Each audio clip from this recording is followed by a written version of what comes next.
Maintenant, nous allons partager la parole de Dieu dans un temps qui ne sera pas trop long. Nous allons partager la parole de Dieu donc dans le psaume 90, le verset 10 jusqu'au verset 12. Psaume 90, verset 10 et 11. Les jours de nos années s'élèvent à 70 ans, et pour les plus robustes à 90 ans, et l'orgueil qu'ils en tirent n'est que peine et misère, car ils passent vite et nous envolons. Qui prend garde à la force de ta colère et à ton courroux selon la crainte qui t'est due. Enseigne-nous à bien compter nos jours afin que nous appliquions nos cœurs à la sagesse.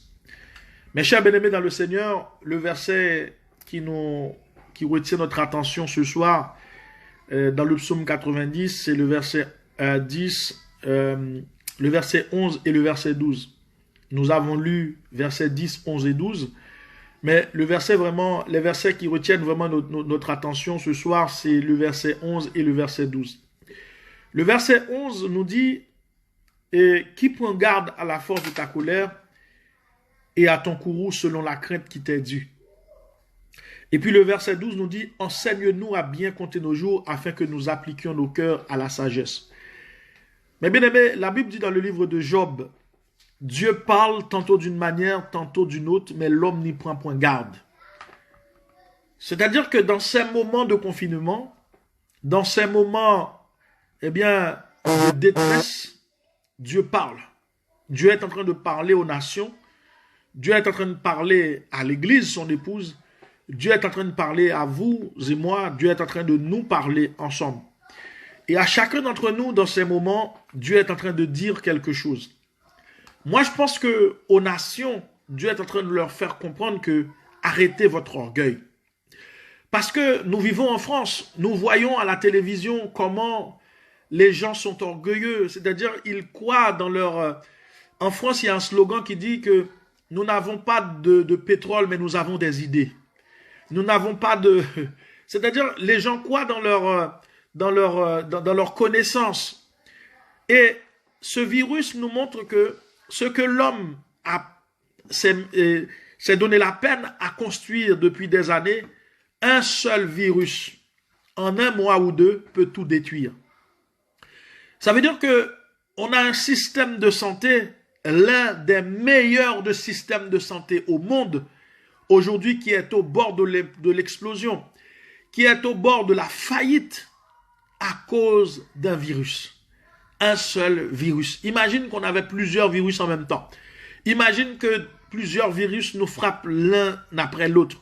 Aujourd'hui, des pays les plus industrialisés font face à des masques. Ils n'ont pas de masque.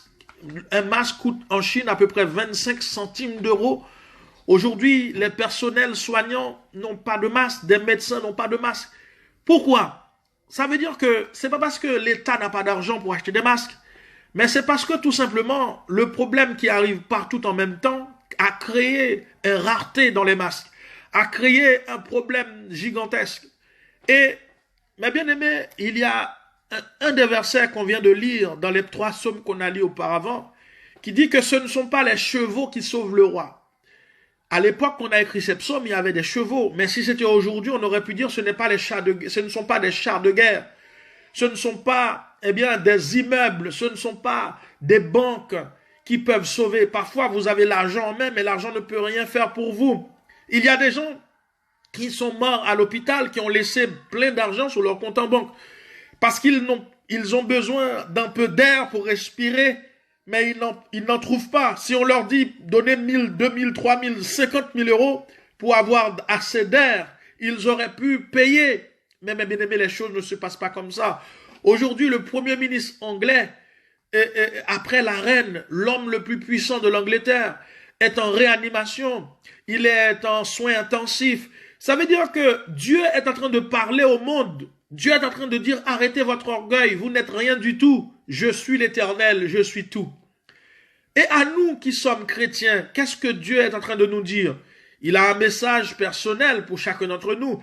Mais en général, Dieu nous dit, à partir de cette épidémie, à partir de ce pandémie, à partir de ce malheur qui a touché la terre, que nous ne devons plus vivre comme avant. C'est-à-dire que, mes chers bien-aimés, nous devons nous humilier devant Dieu, nous devons servir Dieu réellement. Nous devons, compter nos jours, chaque jour que nous devons les compter. Nous devons vraiment savoir que la vie, le souffle de vie, c'est un cadeau de Dieu. Donc, si tu respires, c'est grâce à Dieu, ce n'est pas grâce à ton argent, ce n'est pas grâce à tes biens si tu respires. Il y en a beaucoup qui sont partis, qui ont laissé des comptes en banque remplis, qui ont laissé des maisons, qui ont laissé des maisons partout, en Haïti, en France. Il y en a qui sont partis, qui ont laissé leur belle voiture garée sur le parking. Ils sont partis à l'hôpital, ils ne sont pas revenus. Donc, mes bien-aimés, le souffle de vie est une grâce.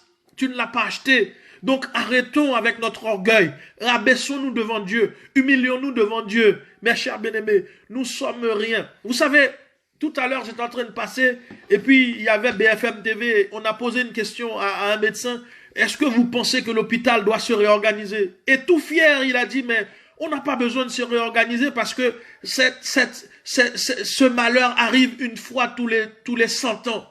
Mais j'ai regardé le gars, mais j'ai dit, mais comment il peut être aussi sûr de lui, de dire que ça arrivera peut-être dans 100 ans? Comment il peut être sûr de lui que l'année prochaine, on n'aura pas un autre virus? Comment il sait que dans 10 ans, on n'aura pas un autre plus terrible? Donc, mes chers bien-aimés, l'homme est trop orgueilleux. L'homme est trop sûr de lui. Donc, mes bien-aimés, nous devons nous abaisser devant Dieu. Nous devons dire, Seigneur, voilà, nous revenons à l'essentiel, cette dépendance de toi. Voilà, nous sommes là, nous savons que sans toi, nous ne pouvons rien faire. Effectivement. Est-ce que tu peux ne pas compter sur tes biens, sur tes richesses? Est-ce que tu ne peux ne pas compter sur tes relations? Est-ce que tu ne peux ne pas compter sur ta connaissance et compter sur Dieu? Est-ce que nous pouvons compter sur lui et sur lui seul? Être dépendant de lui. De dire que si je dois me réveiller demain matin, ce n'est pas acquis, mais c'est le Seigneur seul qui sait, est-ce que je vais me réveiller demain? Et c'est pour cette raison, la Bible nous dit, pour toute chose, il faut dire si Dieu veut. Je vais partir si Dieu veut. Je vais acheter ceci ou cela si Dieu veut. Je vais marcher si Dieu veut. Tout ce que je fais, je dois dire si Dieu veut, parce que c'est lui seul qui sait, est-ce que je vais le faire vraiment? Donc, mes chers bien-aimés, je ne vais pas être long avec vous ce soir. Je vais pas être long, mais la seule chose que je voulais vous dire, c'est que Dieu parle dans ces moments. Mais nous devons y prendre garde. Nous devons y faire attention. Nous devons écouter ce que Dieu veut nous dire. Il faut réfléchir, dire, mais pourquoi je vis? Pourquoi tous ces gens qui meurent? À un moment donné, on nous a dit, il n'y avait que les vieux qui mouraient, donc on pouvait dire, bon, on n'est pas vieux, donc voilà, donc on ne meurt pas. Mais c'est pas vrai, les jeunes meurent aussi.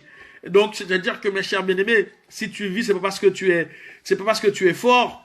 Si tu vis, c'est pas parce que tu es jeune. Si tu vis, c'est par la grâce de Dieu. Si je vis, c'est grâce à Dieu. Alléluia. Si je vis, c'est grâce à Dieu. Donc,